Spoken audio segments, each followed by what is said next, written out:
Chapter क्या है, वैद्युत आवेश तथा क्षेत्र। इसमें पहला क्वेश्चन ये आ सकता है, 1 नंबर में आता है कि वैद्युत आवेश किसे कहते हैं। तो वैद्युत आवेश क्या होता है, किसी पदार्थ का वह गुण जिसके कारण वो चुंबकीय प्रवृत्ति और विद्युत प्रवृत्ति दोनों को शो कर सके, ठीक है ना। इलेक्ट्रिक फील्ड और मैग्नेटिक दोनों को क्या कर सके, शो कर सके, या इस प्रभाव को उत्पन्न करता हो, ठीक है। तो उसे हम क्या कहेंगे, वैद्युत आवेश कहेंगे। इसको सबसे पहले किसने बताया था, तो इसको थेल्स ने सबसे पहले बताया था। और कब बताया था, 600 ईसा पूर्व बताए थे। उन्होंने एक अंबर को फलालेन के कपड़े पर रगड़ा था, तो अंबर क्या हो गया, अट्रैक्ट करने लगा, ठीक है। अंबर किसको अट्रैक्ट करने लगा, यहाँ पे रगड़े तो अंबर जो घास फूस की छोटी छोटी टुकड़े होते थे ना, उसको अपनी तरफ क्या करने लगा, खींचने लगा। तो उन्होंने थेल्स ने यहाँ पे ये बोल दिया कि ये जो भी ये फिनोमेना इस अंबर के साथ हुआ है, ठीक है, उसमें कोई जादुई शक्ति है। और थेल्स ने इस चीज़ को बहुत एक्सप्लेन नहीं कर पाए थे, ठीक है। थेल्स के बाद आए थे बेंजामिन फ्रैंकलिन, नहीं सॉरी गिलबर्ट्स आए थे। थेल्स के बाद कौन आया था, गिलबर्ट्स आया था। और थेल्स के लगभग बताने के 1600 ईसा पूर्व 1600 ईस्वी बाद ये आए थे डॉक्टर गिलबर्ट। और इन्होंने बताया कि नहीं, ऐसा नहीं है कि हम सिर्फ और सिर्फ अंबर को लेके उसको रगड़ें और ऐसा हमको शो होगा, ठीक है। उन्होंने बोला कि अंबर के अलावा भी बहुत सारे ऐसे वस्तु है जिनको हम रगड़ेंगे तो ऐसा शो होगा, ठीक है। ये बताने वाले कौन थे, डॉक्टर गिलबर्ट थे। क्लियर है ये चीज। अब यहाँ पे क्वेश्चन क्या बनता है, यहाँ पे क्वेश्चन आता है, एक अच्छा खासा क्वेश्चन आता है कि भाई चार्जिंग क्या होता है।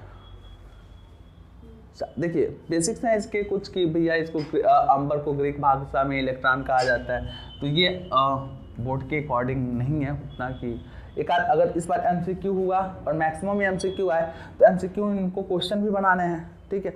उस क्वेश्चन में यूनिट वगैरह पे ज़्यादा फोकस कीजिएगा आप लोग। यूनिट हो गया, डायमेंशन हो गया, तो वो 20 नंबर में आने के चांस है, ठीक। लेकिन आप ये लेके चलेंगे कि सर इलेक्ट्रॉन को क्या कहा जाता है, इलेक्ट्रॉन कहाँ से आया, तो आप ही पहले पढ़ चुके थे कि अंबर को हम क्या बोलते हैं, ग्रीक लैंग्वेज में इलेक्ट्रॉन बोलते हैं, ठीक है। आइए, आवेशन क्या होता है, चार्जिंग, ठीक है। इलेक्ट्रॉनों का स्थानांतरण, इलेक्ट्रॉन एक जगह से दूसरे जगह पे जाएंगे तो इलेक्ट्रॉनों का क्या होगा, स्थानांतरण होगा। इसको हम क्या कहते हैं, चार्जिंग कहते हैं। क्लियर है, इस चीज को ध्यान रखिएगा। जिस पे अगर मान लीजिए एक ऑब्जेक्ट है, यहाँ से इलेक्ट्रॉन दूसरे ऑब्जेक्ट पे चला गया, ठीक है, तो जो इलेक्ट्रॉन दिया वो पॉजिटिव चार्ज हो जाता है और जो लिया वो क्या हो जाता है, निगेटिव चार्ज हो जाता है, ठीक है। तो इसको 3 प्रकार से हमको पढ़ना है कि कितने प्रकार से हम किसी ऑब्जेक्ट को क्या कर सकते हैं, चार्ज कर सकते हैं। तो कम से कम जो हमारे सिलेबस के अकॉर्डिंग है वो है कि 3 प्रकार से हम किसी वस्तुओं को चार्ज कर सकते हैं। कौन कौन सा, घर्षण द्वारा, ठीक है, चार्जिंग बाई फ्रिक्शन, घर्षण द्वारा, फिर चार्जिंग बाई कंडक्शन, चालन द्वारा, फिर चार्जिंग बाई इंडक्शन, प्रेरण द्वारा। तो इतने तरीके से इसको हम क्या कर सकते हैं, आवेशित कर सकते हैं। क्लियर है, थोड़ा सा इस चीज़ को फोकस कीजिएगा कि जो थेल्स ने किया था वो कौन सी विधि थी। तो थेल्स और गिलबर्ट तो ये सभी लोग क्या किए थे, रगड़े थे, वस्तुओं को लेकर रगड़ा था, और रगड़ने के कारण जो भी उनके पदार्थ थे वो पदार्थ क्या हो गए थे, आवेशित हो गए थे, ठीक है। इस चीज़ को थोड़ा सा फोकस रखिएगा। अब आता है कि ये जो भी हम टॉपिक पढ़ रहे हैं, ये जो भी जिसके बारे में हम पढ़ रहे हैं, आवेश के बारे में पढ़ रहे हैं, ये किसके अंतर्गत हम पढ़ रहे हैं। तो हमारा जो चैप्टर है, चैप्टर यूनिट है, वो यूनिट है स्थिर वैद्युत की, ठीक है। स्थिर वैद्युत की में क्या सीन है कि जितने भी आवेश होते हैं सारे के सारे आवेश क्या होते हैं, स्थिर होते हैं, ठीक है। जिसके अंतर्गत हम अध्ययन करेंगे जितने भी आवेश क्या होते हैं सभी स्थिर अवस्था में होते हैं, उसको हम क्या कहते हैं, स्थिर वैद्युत की के अंतर्गत आता है। क्लियर है, इसमें कुछ टर्म्स होंगे इनके कि जितने भी सजातीय आवेश है, मतलब प्लस प्लस या माइनस माइनस, ये सभी क्या करेंगे, एक दूसरे को प्रतिकर्षित करेंगे, और जितने भी जातीय आवेश हैं ये सब एक दूसरे को क्या करेंगे, आकर्षित करेंगे। अगर हम तुमसे कहें एक प्लस क्यू है और एक माइनस क्यू है, इन दोनों में कौन सा बल लगेगा, तो सर ये दोनों एक दूसरे को क्या करेंगे, अट्रैक्ट करेंगे, क्योंकि दोनों क्या है, अनलाइक चार्ज हैं। और वहीं पे अगर हम दोनों माइनस क्यू और माइनस क्यू बोले या फिर प्लस क्यू और प्लस क्यू बोले, तो ये सब क्या करेंगे, एक दूसरे को प्रतिकर्षित करेंगे। यहाँ तक कोई डाउट नहीं ना, क्लियर है।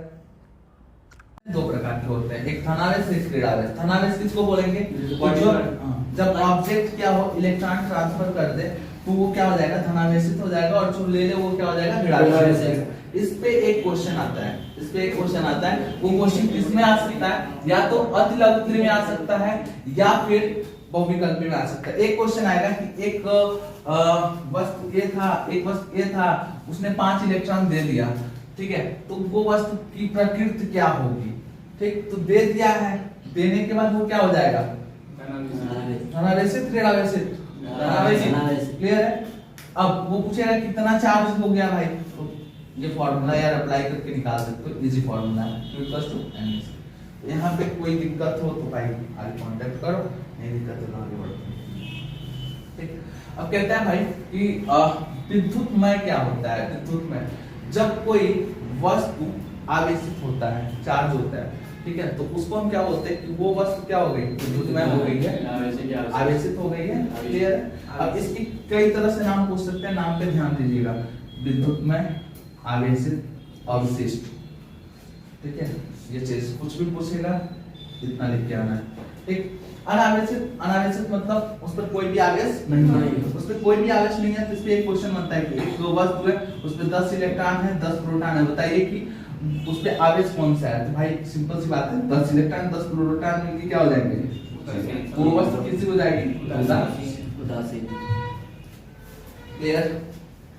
अब जो इंपॉर्टेंट टर्म है, जो बोर्ड के हिसाब से ये अच्छा खासा टर्म है, ये क्या होने वाला है, ये होने वाला है इसके बाद कि इलेक्ट्रोस्कोप क्या होता है, स्वर्णपत्र विद्युतदर्शी क्या होता है, या फिर आप कैसे पता लगाओगे कि जो आवेश होंगे, समान प्रकार के आवेश एक दूसरे को प्रतिकर्षित करते हैं, ठीक है, ये आप कैसे पता लगाओगे, तो ये बताया है स्वर्णपत्र विद्युतदर्शी में, ठीक है।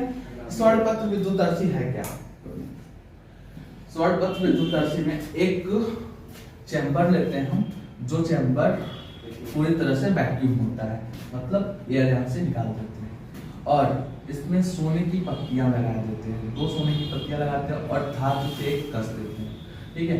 ये धातु पे अगर हम हैवी चार्ज, मान लो हम इसको रख रहे हैं, मान लो ये कांच है, ठीक है, इसको रख रहे हैं, तो ये क्या हो गया, आवेशित हो गया, ठीक। आवेशित होने के बाद अगर हम इसको इस पे टच कराएं, तो अगर धातु है तो आवेश का क्या होगा, ट्रांसफर होगा, ठीक है, टच कराएंगे तो आवेश का ट्रांसफर होगा, तो आवेश यहाँ पे आएगा, क्योंकि ये सभी धातु है, और आवेश के आने के कारण, अब देखो इस पे भी वही आवेश, इस पे भी वही आवेश, तो उनकी पत्ती क्या हो गई थी, फैल गई थी, ठीक है। तो उस समय जब ये चेक करना था तो हमने ऐसा किया और वहाँ पे पाया कि दोनों जो पत्तियां हो रही थी फैल जा रही थी, और जैसे इसको हटा रहे थे फिर वो क्या हो रही थी, पास आ जा रही थी। तो यही है स्वर्णपत्र विद्युतदर्शी। हाँ, इसको आपको लिखना पड़ेगा कि एक डब्बा लिए जो जिसको हम निर्वात किए, उसमें हम सोने की पत्ती लगाए जो धातु से की छड़ से कसी हुई थी, फिर ऊपर एक अत्यधिक चालक कोई अत्यधिक आवेशित कोई वस्तु लेके आए, उस वस्तु को उस धातु के छड़ पे और संपर्क कराए, तो ये जो आवेश है कि इसकी पत्तियों की तरफ बढ़े, और पत्तियों पे आवेश आए, दोनों पत्ती समान थी, बहुत हल्की थी, तो इन पे जो लगने वाला आकर्षण या प्रतिकर्षण बल है वो पता चला। क्लियर है? ये टॉपिक ध्यान रखिएगा, इसको एक बार आप जरूर से देख लीजिए। और फिगर पे आप 100% कोशिश कीजिएगा यार, फिगर अच्छा से अच्छा आप बना पाओ। फिगर आपका जितना अच्छा रहेगा कॉपी उतनी अच्छी दिखेगी, नंबर आपको उतने अच्छे आएंगे। ठीक, तो इंपॉर्टेंट में एक ही आता है। चलिए, चालक तथा विद्युत रोधी। चालक तथा विद्युत रोधी, पहला चीज चालक, जिसमें मुक्त इलेक्ट्रॉन पाए जाते हैं हम क्या कहते हैं, चालक कहते हैं। जिसमें मुक्त इलेक्ट्रॉन नहीं पाए जाते हम क्या कहते हैं, विद्युत रोधी या अचालक कहते हैं। क्लियर है? तो इसमें बस यही था। आगे सुनिए, अब क्या क्या क्या चालक में आएंगे, तो इसके एग्जांपल भी देख लीजिए। क्या क्या चालक में आएंगे, धातु, मानव जंतु शरीर, ठीक है, पृथ्वी, ये भी सब क्या है, चालक है। पृथ्वी, अगर पृथ्वी चालक है तो आप बताइए पृथ्वी का पोटेंशियल कितना होता है। आगे आता है भूसंपर्क। भूसंपर्क मतलब क्या होता है भाई, अगर किसी आवेशित वस्तु को पृथ्वी के संपर्क में किया जा रहा है तो वो आवेशित वस्तु से आवेश पृथ्वी के अंदर समाहित हो जाए, उसे हम क्या कहते हैं, भूसंपर्क। क्लियर? और ये जो भूसंपर्कित है, इसका यूज कहाँ किया जाता है, तो इसका यूज परिपथों में, परिपथ मतलब जो भी हमारे घर का वायरिंग होता है वहाँ भी किया जाता है, या बड़े बड़े जितनी फैक्ट्रियाँ होती हैं उनकी फैक्ट्रियों के ऊपर एक छड़ लगा दिया जाता है कैडमियम का, जिससे अगर बिजली स्पार्क होकर गिरती भी है तो ये छड़ के रास्ते पूरी पट्टी लोहे में गई रहती है, लोहे की पट्टी रहती है जो जमीन में गई रहती है, ठीक है। या फिर ये एल्युमिनियम वगैरह वगैरह कुछ भी ऐसा हो जो इजली इलेक्ट्रिसिटी को कंडक्ट कर सके, जिसके थ्रू अगर बिजली बाई दबे गिरी तो कहाँ चली जाएगी, चीनी वगैरह पे सब अधिक होता है। फैक्ट्रियों में जितनी फैक्ट्रियाँ होती है सब पे लगी होती है, नुकसान पहुंच सकते हैं। ठीक, आइए थोड़ा हाँ अब देखिए, अब सबसे इम्पोर्टेंट चीज कि एक नंबर में से क्या पूछता है, एक नंबर में पूछने का जान पहला आवेश, आवेश का एसआई मात्रक क्या है, कूलम। अब इसी के बाद आता है भैया आवेश का सीजीएस मात्रक क्या है, सीजीएस स्थैतिक कूलम, स्थैतिक कूलम, ठीक है। अब ये चीज ध्यान रखिएगा। अगला पूछता है भैया ये कौन सी राशि होती है, अदिश राशि होती है, ठीक। बाकी formula Q equals to N, ठीक है। और E की वैल्यू कितनी होती है 1.6 into 10 पावर। आप कई बार ना बच्चे गलती कर देते हैं, ये प्रोटॉन कह देता है, प्रोटॉन इतना है तो बताइए चार्ज कितना होगा, तो भाई प्रोटॉन इतना है, बस फर्क ये है कि वो पॉजिटिव है। अगर क्या है किसी ऑब्जेक्ट पे प्रोटॉन इलेक्ट्रॉन से 5 अधिक है तो 5 अधिक, इसका मतलब ये नहीं कि वो ऑब्जेक्ट माइनस में है, कई लोग गलती कर देते हैं बार बार, ठीक है भाई। प्रोटॉन बोला तो यहाँ पे प्लस होता है, लेकिन यहाँ पे प्लस रहने की वजह से ये बताता है कि वो जो वस्तु है उसका जो नेचर है वो पॉजिटिव है। क्लियर है?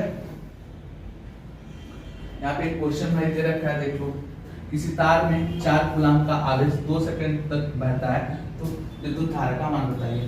देखिए क्लास 10 में आप पढ़े थे विद्युत धारा, 12 में भी आप पढ़े थे विद्युत धारा। I इक्वल टू क्या होता है, Q/T होता है, ठीक है। आपने यहाँ पे वैल्यू रख के Q इस पर कुछ टाइम जो भी दिया है 2 सेकंड आप यहाँ पे कर सकते हो ना। ओके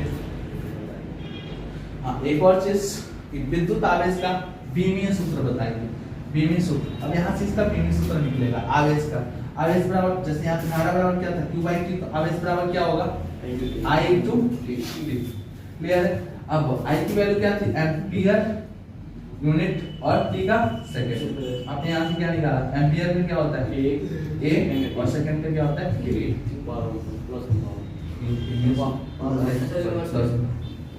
दोनों पे क्या है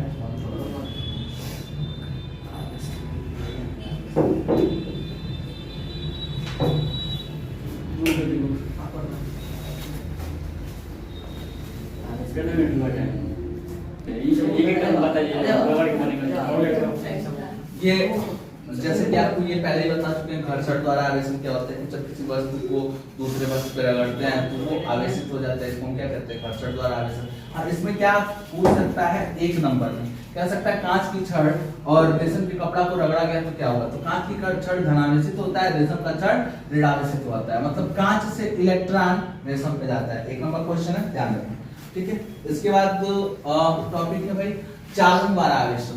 तो चालन द्वारा आवेशन का मतलब क्या है कि अगर दो ऑब्जेक्ट है और एक पूर्णतः आवेशित है दूसरा अनावेशित है, तो आवेशित वाले को अनावेशित के ऊपर जब टच कराएंगे, संपर्क में लाएंगे, तो अनावेशित भी जो है वो क्या हो जाएगा, चार्ज हो जाएगा।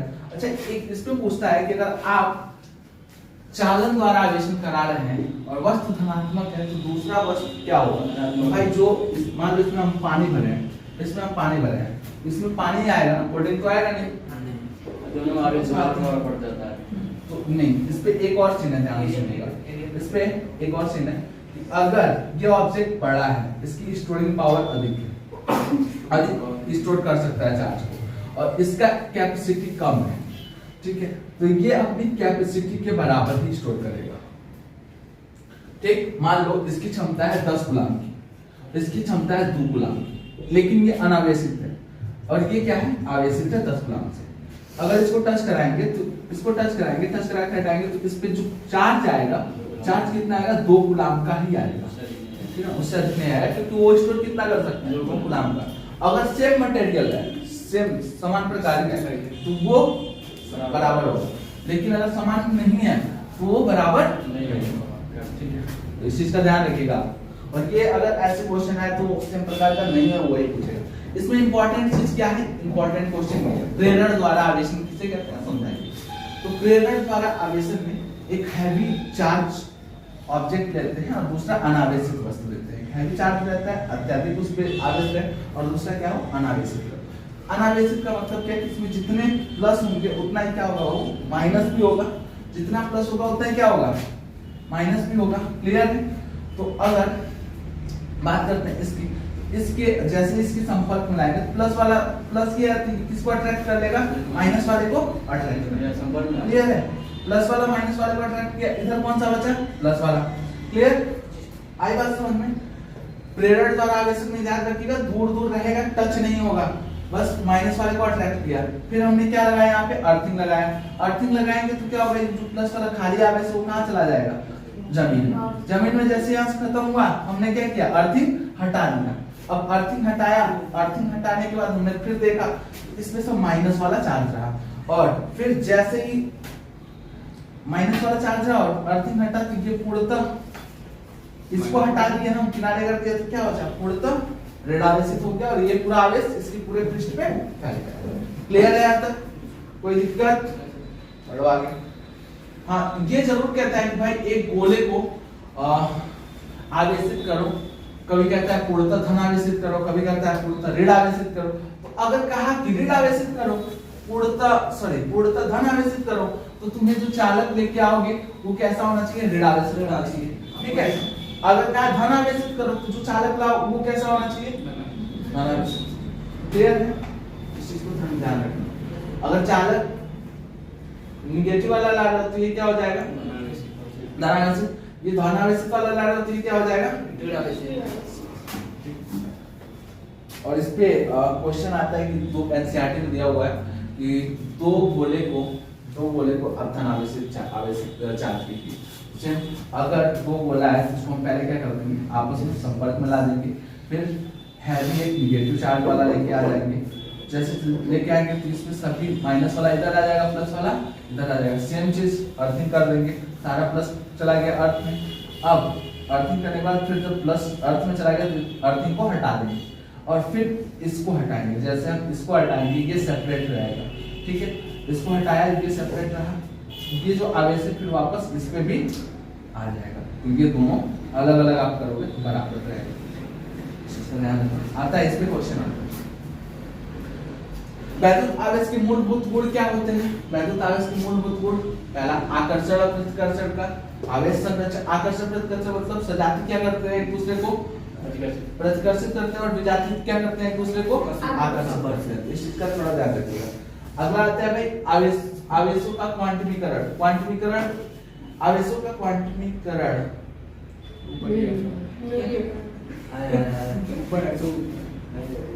चलो आवेश संरक्षण सिद्धांत। आवेश संरक्षण सिद्धांत भैया, आवेश ना उत्पन्न किया जा सकता, ना ही नष्ट किया जा सकता है। इसका केवल एक स्थान से दूसरे स्थान तक स्थानांतरण होता है। क्लियर है। अगला क्या है, आवेश, वैद्युत आवेश की योज्यता। तो वैद्युत आवेशों को हम उनके बीजगणितीय योग के अनुसार जोड़ते हैं, जैसे Q1, Q2, Q3। कोई प्लस वाला हो, मान लो कोई प्लस वाला, प्लस के साथ, कोई माइनस वाला माइनस के साथ, बस क्या करते हैं, जोड़ते सबको हैं साइन के साथ। ठीक है, मान लो माइनस Q3 हो, फिर प्लस Q4 हो, ठीक, उनके साइन के साथ जोड़ते हैं, जैसे रहेगा वैसे।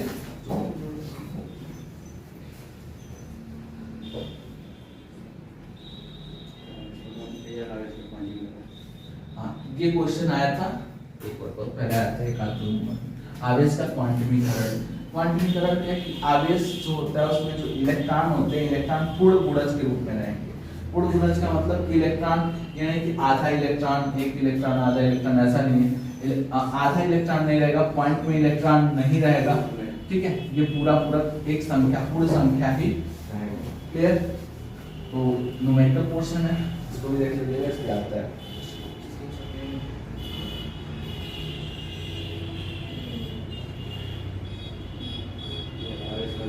आवेश पर वेग का प्रभाव। अगर मान लो कोई वस्तु है, कोई आवेश है 10 कूलम का, और उसको किसी वेग से गति करा दो, तो क्या उस पे आवेश की वैल्यू बढ़ जाएगी? नहीं। क्या उस पे आवेश की वैल्यू कम हो जाएगी? नहीं। उस पे कोई भी प्रभाव नहीं पड़ेगा। ठीक है, आवेश की वैल्यू हर जगह क्या होगी, समान।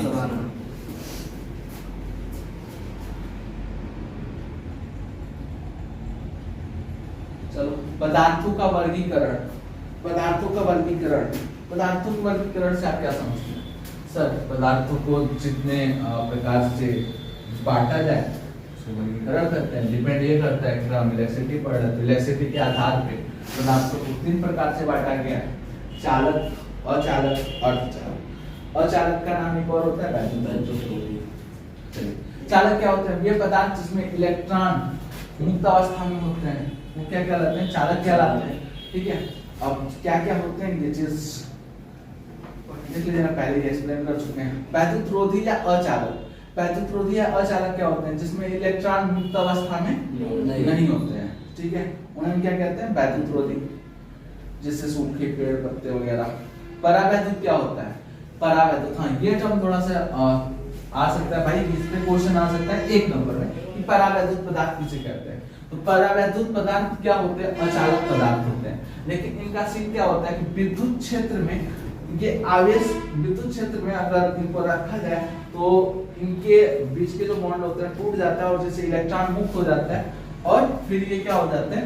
परावैद्युत से चालक पदार्थ बन जाते हैं। क्लियर है? इस चीज को थोड़ा ध्यान से रखिएगा कि हाँ सर होता है, कंडक्ट कर सकता है इसको। अर्धचालक क्या होता है? अर्धचालक सेमीकंडक्टर, जिसकी चालकता चालक से तो कम लेकिन अचालक से अधिक होती है, उन्हें क्या करते हैं? अर्धचालक। 1 नंबर क्वेश्चन पूछ देता है भाई, अर्धचालक की एग्जांपल बताइए तो silicon, germanium, carbon, arsenic, boron, ये सब किसमें आते हैं? अर्धचालक। एक और चीज, अर्धचालक 0 केल्विन या इसको बोलते हैं परम शून्य ताप। ठीक है ना, परम शून्य ताप पर जो होते हैं अचालक की भांति व्यवहार करते हैं। अर्धचालक परम शून्य ताप पर अचालक की तरह व्यवहार करते हैं। जैसे जैसे हम ताप बढ़ाते जाते हैं अर्धचालक में मुक्त इलेक्ट्रॉन निकलते जाते हैं और वो किस रूप से व्यवहार करने लगते हैं? तो व्यवहार करने लगते हैं चालक के रूप से। ठीक, यहाँ तक कोई दिक्कत? अब जो आने वाला भाई ये इंपॉर्टेंट में आएगा। ठीक है, करते हैं।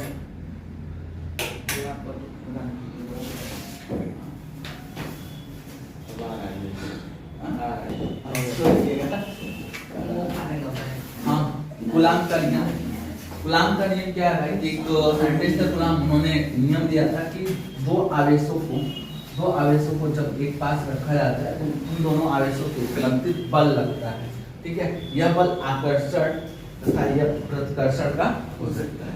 ठीक है, आवेश को जितना पास रखा जाएगा बल उतना ही अधिक लगेगा, आवेश को जितना दूर रखा जाएगा तो बल उतना ही कम लगेगा। मतलब उनके कहने का मतलब था कि आवेश पे डिपेंड करता है, ये पास और दूरी पे, और ये भी डिपेंड करता है अगर आवेश का मान या परिमाण ज्यादा है तो बल क्या होगा? ज्यादा लगेगा। और परिमाण कम है तो बल क्या होगा? कम लगेगा। जैसे कि आप यहाँ पर देख सकते हैं, आवेशों के मध्य लगने वाला बल कूलाम बल कहलाता है और ये उनके आवेशों के गुणनफल के समानुपाती होता है। समानुपाती मतलब कि जिस प्रकार इनके गुणनफल का मान बढ़ेगा उस प्रकार बल का मान क्या होगा?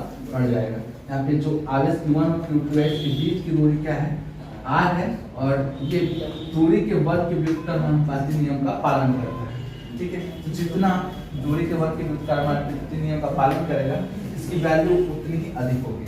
अब देखिए जैसे इसके बीच की दूरी क्या होगी? कम होगी, बल की वैल्यू क्या हो जाएगी? बढ़ जाएगी। इक्वेशन फर्स्ट और सेकंड को हम सॉल्व करके यहाँ पे आगे लेके आते हैं। दोनों इक्वेशन को सॉल्व करते हैं तो हमें कुछ ये मिलता है F directly equal to Q1 Q2 upon R square, और प्रोपोर्शनलिटी के साइन को हटाते हैं तो यहाँ पे हम वैल्यू क्या रख देते हैं? K क्या होता है? K कांस्टेंट होता है, नियतांक होता है जिसकी वैल्यू क्या होती है? 9 × 10⁹ न्यूटन मीटर, ये मीटर है, न्यूटन मीटर स्क्वायर पर कूलाम। ठीक है, और बोलता है कि K क्या होता है? K को याद रखना, K एक नियतांक होता है जिसको हम कहते हैं अनुकरणपाती नियतांक। K क्या होता है? एक नियतांक जिसको क्या बोलते हैं? अनुकरणपाती नियतांक।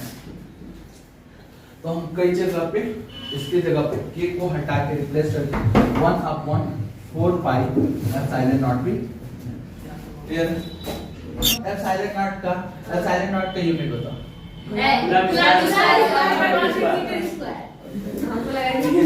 और इसका एक और यूनिट होता है फैरेड मीटर, फैरेड पर मीटर। याद रखना। देखो ये इजी वे में है, लेकिन पूछ दिया एप्सिलॉन नॉट का अन्य मात्रक क्या होता है, तो वो याद रखना फैरेड। यहाँ पे एक और चीज बताओ, अगर एप्सिलॉन नॉट के मान को हम चेंज करें तो F के मान पे क्या प्रभाव पड़ेगा। नॉट जो होता है निर्वात की विद्युतशीलता होती है, एप्सिलॉन नॉट किसकी होती है, निर्वात की विद्युतशीलता होती है। लेकिन अगर यहीं पे कुछ और आया, जैसे कि F equal to 1/4 pi epsilon Q1 Q2 upon R square, ठीक है। एप्सिलॉन ये किसका आ गया था, माध्यम का, ठीक है ना। तो अगर किसी माध्यम की विद्युतशीलता का वैल्यू हम बढ़ाएंगे तो F का वैल्यू क्या होगा, कम होगा। याद रखना भाई ये चीज, अगर माध्यम की विद्युतशीलता हम बढ़ाते हैं तो F की वैल्यू कम हो जाएगी, ठीक है। माध्यम की विद्युतशीलता बढ़ाते हैं तो F की वैल्यू क्या हो जाएगी, कम हो जाएगी, ठीक। ऊपर बात डाल लेना। इसके लिए ना कई बार अभी आगे तुमको बताया होगा। तो एप्सिलॉन R और एप्सिलॉन नॉट में संबंध, देखो ये टर्म थोड़ा देख लेना।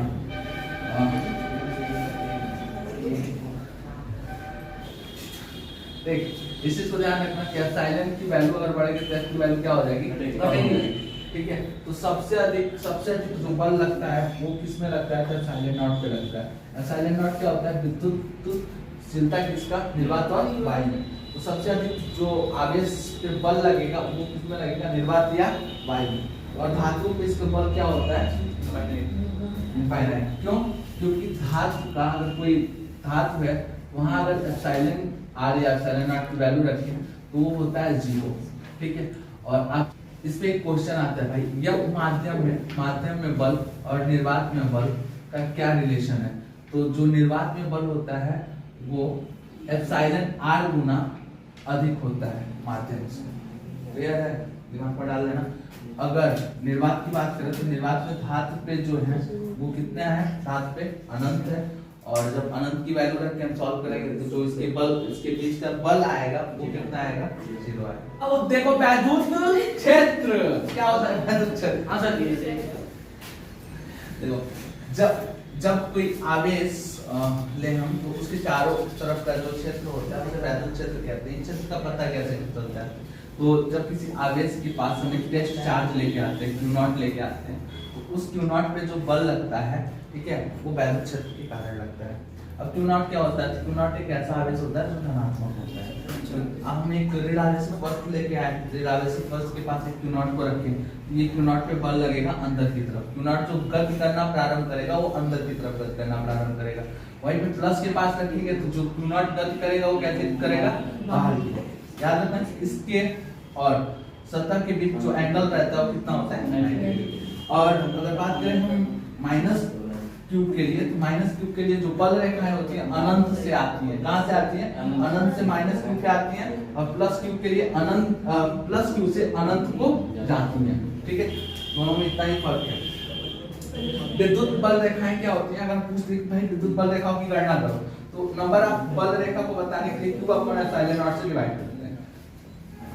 एप्सिलॉन नॉट क्या बताता है कि ये चार्ज को हम कहां पे रखे हुए हैं, जिस जगह पे रखे होते हैं, ये किसके लिए है, ये निर्वात के लिए। अगर आप किसी माध्यम में रखोगे तो आप माध्यम से डिवाइड करोगे, ठीक। एक बात बताओ, एप्सिलॉन नॉट की वैल्यू अगर बढ़ाएंगे तो नंबर ऑफ फील्ड लाइन क्या हो जाएंगे, बढ़ जाएंगे, ठीक है।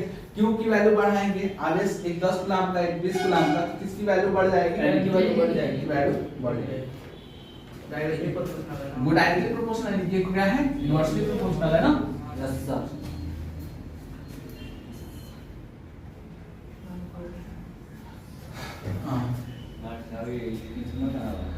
अब चीज आ रहा है भाई, वैद्युत क्षेत्र की गणना कैसे कर सकते हैं। वैद्युत क्षेत्र की गणना कैसे, तो वैद्युत क्षेत्र बराबर होता है बल और परीक्षण आवेश के अनुपात को हम वैद्युत क्षेत्र कहते हैं। एक सिंपल सा फॉर्मूला बनाने के लिए बल और प्रेक्षण क्षेत्र के अनुपात को हम क्या कहते हैं, वैद्युत क्षेत्र कहते हैं। और जो वैद्युत क्षेत्र होता है वो कौन सी राशि होती है, तो सदिश राशि होता है। क्लियर है। यहाँ पे एक क्वेश्चन है कि अगर किसी कोई बल है, जो बल लग रहा है 100 न्यूटन का, और जो आवेश है डिस्चार्ज है वो 10 कूलम का है, तो बताइए कि उसका वैद्युत क्षेत्र कितना होगा। ठीक, एक बार इसको चेक भी कर लीजिएगा। E = F/Q भी कई जगह बुकों पे लिखा हुआ है, कई जगह बुकों में लिखा हुआ है, तो ऐसा नहीं है कि सिर्फ वेक्टर = F/Q। यूनिट क्या होगा, वोल्ट पर मीटर, कूलम पर न्यूटन, न्यूटन पर कूलम। न्यूटन पर कूलम को और क्या बोलते हैं, न्यूटन पर कूलम को और क्या बोल सकते हैं, वोल्ट पर मीटर। के कारण किसी निश्चित दूरी r पर वैद्युत क्षेत्र, ठीक है। और ये कौन सी वाली है, अक्षीय वाली है। अक्षीय मतलब एक्सियल, कि अगर कोई आवेश है तो उसके अक्ष पे विद्युत क्षेत्र कितना होगा। तो ये हमारा रहा आवेश, और आवेश से r दूरी पे हमारा एक बिंदु क्या है, P है। अगर हम बात करें इसके, तो ये पॉजिटिव है, तो विद्युत चुंबकीय बल रेखाएं किधर की तरफ, सॉरी विद्युत बल रेखाएं किधर की तरफ होगी, बाहर की तरफ होगी। तो यहाँ पे जो हमारा E है वो किधर की तरफ है, बाहर की तरफ है। R क्या दिखाएगा, डायरेक्शन दिखाएगा। क्लियर है। R क्या दिखाएगा, डायरेक्शन दिखाएगा। अब सुनिए, अगर हम बात करते हैं इसकी डेरिवेशन की, तो थोड़ा सा सुन लो, ये चीज दिमाग में रहे कि आपको लिखना कैसे है बोर्ड में। ठीक है, तो बोर्ड में लिखने के लिए आपको वर्ड यूज करना पड़ेगा, करना ही पड़ेगा। इससे आप बिना वर्ड यूज करे लिखेंगे तो इफेक्ट टीचरों को कम दिखेगा। ठीक है, और आपको दिखाना है, शोबाजी करनी है, भैया हमको आता है। ठीक है, भले मान रहे हैं डेरिवेशन में 2-4 इधर उधर गया, कोई दिक्कत नहीं है, लेकिन आपको शो करना है कि आपको आता है। ठीक, तो सबसे पहले आप क्या कीजिएगा, लिखिएगा जो भी आप वहां पे लिए हैं। एक क्या लिए थे, Q कूलम का चार्ज लिए थे, वो भी पॉजिटिव था।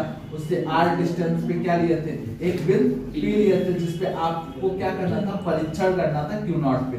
Q0 पे जो लगने वाला वैद्युत बल है वो किधर की तरफ लग रहा है, बाहर की तरफ। क्लियर है। और यहाँ पे हम ये दिखाते किससे, डायरेक्शन R। क्लियर। आपको लिखना पड़ेगा, माना कोई बिंदु आवेश है, ठीक है, वो मूल बिंदु पे स्थित है।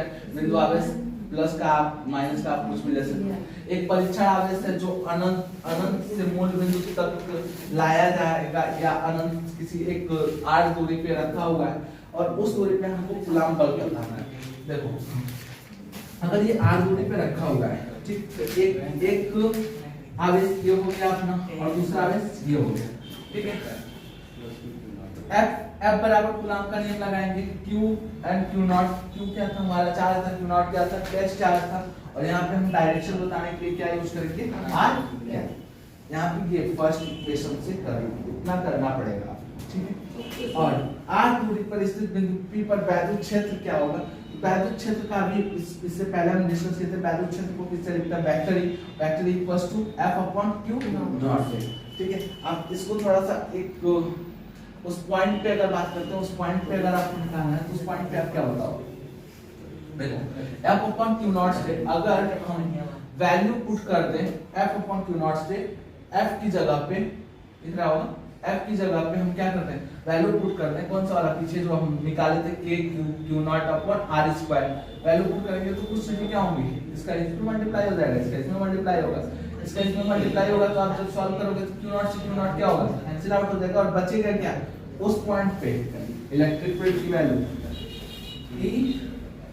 P क्यों बोल रहे हैं, मतलब हमको इलेक्ट्रिक फील्ड निकालना था पॉइंट P पे, और वैल्यू क्या है, Q0/R²। ये चीज ध्यान रखना, इंपॉर्टेंट है। ठीक है, परीक्षा के दृष्टिकोण से बहुत जरूरी। आवेश कहाँ स्थित हो,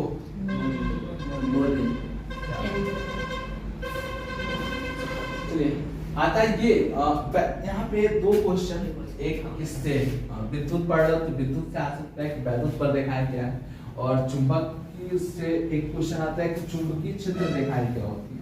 चुंबकीय क्षेत्र रेखाएं किसे कहते हैं, और वैद्युत बल रेखाएं किसे कहते हैं, दोनों में चीजें समझ लीजिएगा थोड़ा सा। कि वैद्युतपल रेखाएं क्या होती हैं? वैद्युतपल रेखाएं वे रेखाएं होती हैं जो किसी आवेश से निकलती हैं, ठीक है। अगर वो आवेश एकल रहेगा तो वैद्युतपल रेखाएं सीधे निकलेंगी। अगर वो एक सिस्टम बना के रखा, मतलब एक प्लस और एक माइनस नोडल आदि का एक सिस्टम बना के रखा, उनकी बल रेखाएं वक्री होंगी, ठीक है। याद रखिएगा, अगर सिंगल रहा तो क्या निकलेंगी? सीधी रेखा में निकलेंगी। अकेले अकेले रहा तो, लेकिन एक प्लस और एक माइनस रहा तो उसका कैसा निकलेगा? वक्री रेखा है। निष्कोण, निष्कोण मतलब अगर ये वक्र है तो यहाँ का कोण कुछ और बना, यहाँ का कोण कुछ और बना, यहाँ का कोण कुछ और बना, इसको क्या बोलते हैं? निष्कोण। क्लियर? और ये वैद्युतपल रेखाएं कभी भी एक दूसरे को काटती नहीं है। वैद्युतपल रेखाएं हमेशा क्या होती हैं? ये कैसी होती हैं? काल्पनिक होती हैं और कभी भी एक दूसरे को काटती नहीं। हमेशा धन आवेश से निकलकर इधर की तरफ जाती है और ऋण आवेश की तरफ जाती हैं, ठीक है। धन आवेश से निकलकर किधर की तरफ जाती हैं? ऋण आवेश की तरफ, ठीक है। और ये कैसा पथ बनाती है? तो सतह कैसा पथ बनाती है? वक्र पथ बनाती है, ठीक है। एक क्वेश्चन पूछता है, वैद्युतपल रेखाएं एक दूसरे को क्यों नहीं काटती हैं भाई? एक बिंदु पर दो डायरेक्शन संभव है, एक बिंदु पर दो डायरेक्शन संभव नहीं है। अब यहाँ पे देखो, यहाँ पे दे रखा है भाई एक 100 कूलम का चार्ज है, एक 10 कूलम का चार्ज है। 100 कूलम का चार्ज है और 10 कूलम का चार्ज है, दोनों को इस पास लेके आएंगे, क्या होगा? अलग अलग थे, दोनों को इस पास लेके आओ। यहाँ पे चमक जा रहा था ना, दोनों को एक पास लेके आओ, क्या होगा? सर ये प्लस क्यू जो बड़ा वाला होगा, ये माइनस, सॉरी ये भी प्लस क्यू जो छोटा वाला होगा। सर जो छोटा होगा उस पे ये इफेक्ट दिखाएगा और इसकी बल रेखा यहाँ तक फैलेगी तो छोटे वाले का आ जाएगा, यहाँ से जाएगा, लेकिन ये कभी भी टच नहीं करेगा, ठीक। और इसका एक न्यूट्रल पॉइंट भी मिलेगा। न्यूट्रल पॉइंट क्या मिलेगा? ठीक है ना, न्यूट्रल पॉइंट मुख्य अक्ष पे होगा। और अगर ये बड़ा आवेश है और ये छोटा आवेश है तो R1 और R2 की बात करें, अगर Q1 is greater than Q2 है तो R1 इज ग्रेटर देन क्या होगा? R2 होगा। क्लियर है? Yes sir. इसका एक रेशियो चलता है, Q1 upon R1 square equals to Q2 upon R2 square. ये याद रखना।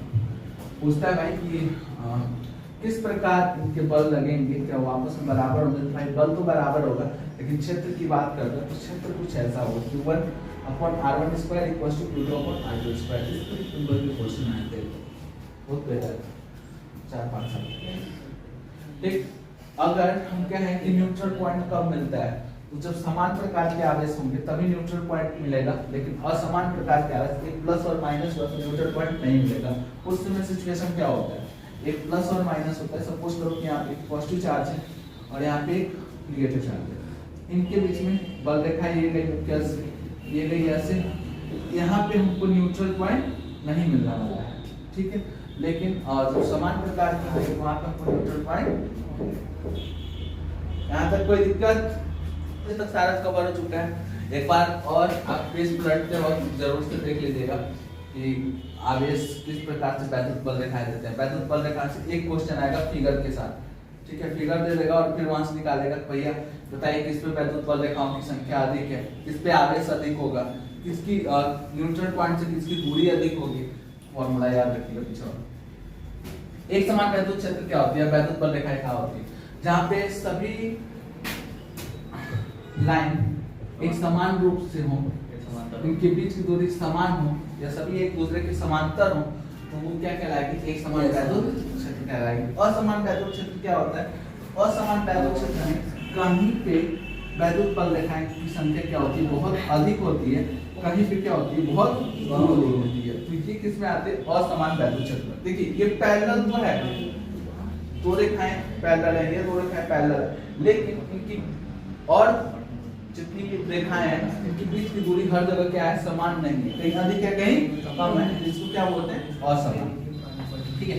वैद्युत क्षेत्र रेखाएं जिधर तीर है, ठीक है, सपोज करिए इधर, तो इधर प्लस क्यू आवेश होगा, यहाँ से वैद्युतपल रेखाएं निकलने और ये बाहर की तरफ जा रही है। या फिर इधर की तरफ बात करें तो इधर माइनस क्यू आवेश होगा कि प्लस से आ रही है और माइनस की तरफ, ठीक है। लेकिन अकेले की बात कर ले अगर सिंपल, तो हम क्या कहेंगे कि वैद्युत क्षेत्र रेखाएं एक समान है ठीक है, अनंत से ये आ रही है और अनंत को अनंत से आने वाले और अनंत को जाने वाली वैद्युत रेखाएं हमेशा हर जगह क्या होती है, पैरेलल होती है, एक समान होती है। वैद्युत क्षेत्र की तीव्रता किन बातों पे निर्भर करता है? वैद्युत क्षेत्र की तीव्रता निर्भर किस पे करता है? आवेश पे। आवेश पे वैद्युत क्षेत्र की तीव्रता निर्भर करता है। और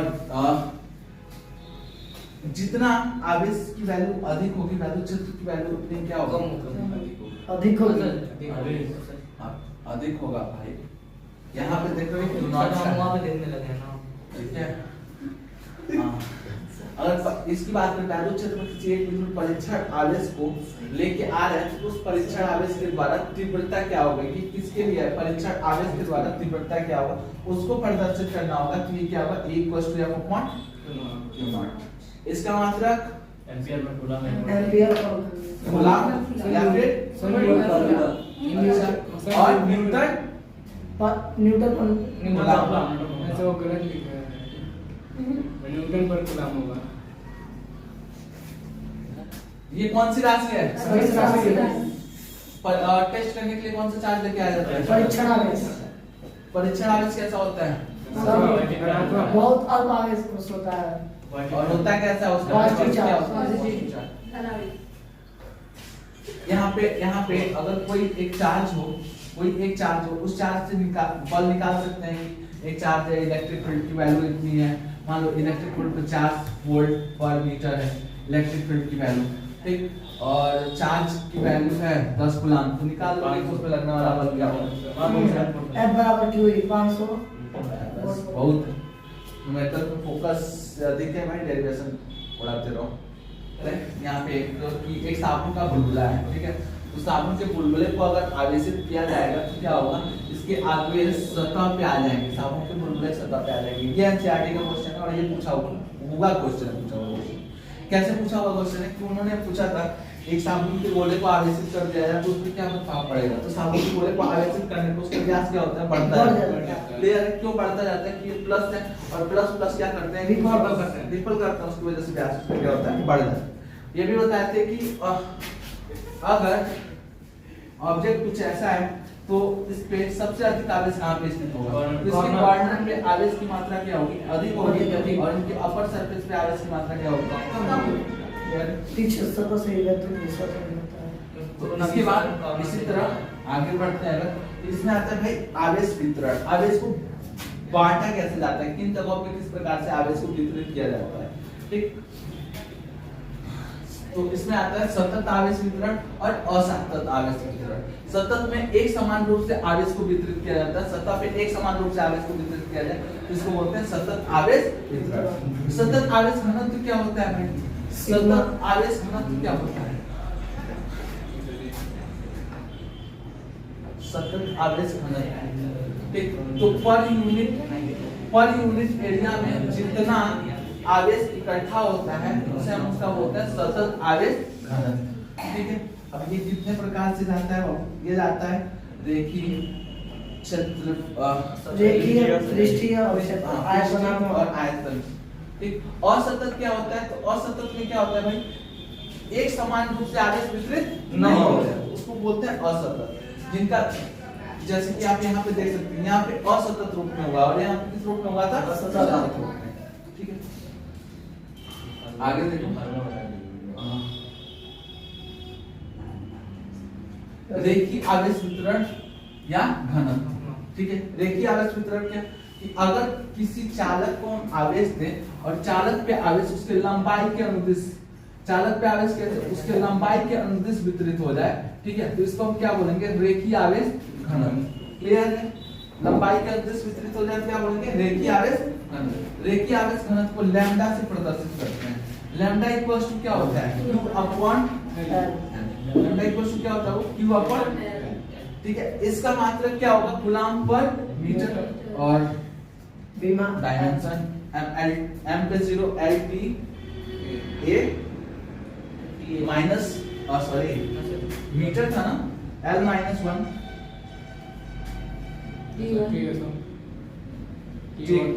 A1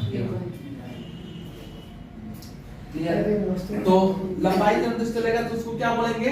रेखीय आवेश वितरण। और घनत्व क्या निकला? तो भाई घनत्व क्या निकलता है? घनत्व ये है कि अगर एकांक लंबाई में कितना आवेश उपस्थित है वो उसका क्या कहलाएगा? घनत्व कहलाएगा। क्लियर? घनत्व निकालना होगा। ये किसका फॉर्मूला है? घनत्व का। वितरण बांटने को बस हम रेखीय आवेश वितरण कहेंगे, लेकिन निकालेंगे जब फॉर्मूला यूज करेंगे तो फॉर्मूला क्या बताएगा? रेखीय आवेश घनत्व को। वैसे ही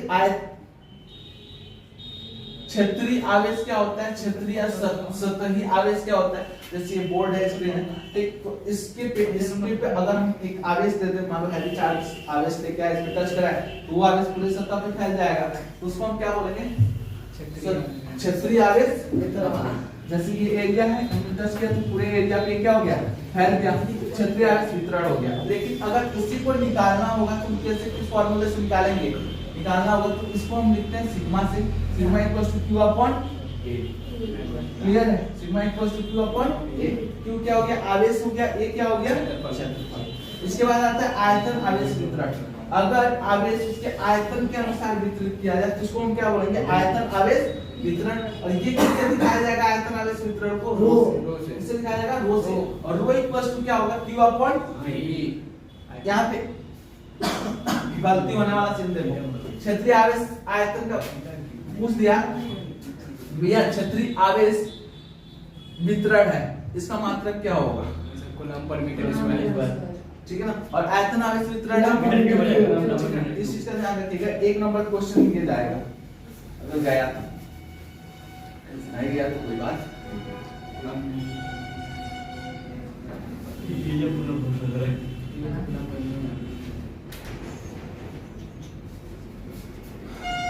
अच्छा, अगर एक समान वैद्युत क्षेत्र है उसमें प्लस क्यू आवेश को रखा जाए तो क्या होगा?